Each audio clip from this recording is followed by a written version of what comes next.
ఈ వీడియో చూస్తున్న అందరికీ నమస్కారం. మనకైతే చాలామంది రైతులకి ఇప్పటికే అన్నదాత సుఖీభవ డబ్బులనేది జమ అయ్యాయి. కానీ కొంతమంది రైతులకైతే ఇంకా జమ అవ్వలేదు. జమ అవ్వని వాళ్ళకి ఇప్పుడైతే జమ అవుతుందని ఒక సమాచారం అయితే వచ్చింది. దాని గురించి ఇప్పుడు చూద్దాము.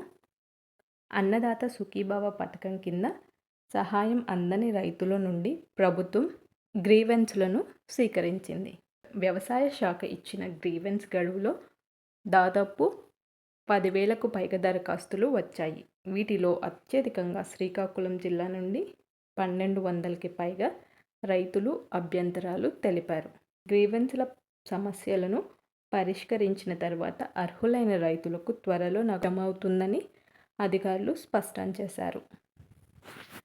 ఎవరికైతే ఇలాంటి సమస్యలు ఉండి గ్రీవెన్స్లను పెట్టారో వాళ్ళు జమ అవుతుందని చెప్పారు కదా, కొన్ని రోజుల వరకు వేచి చూడండి.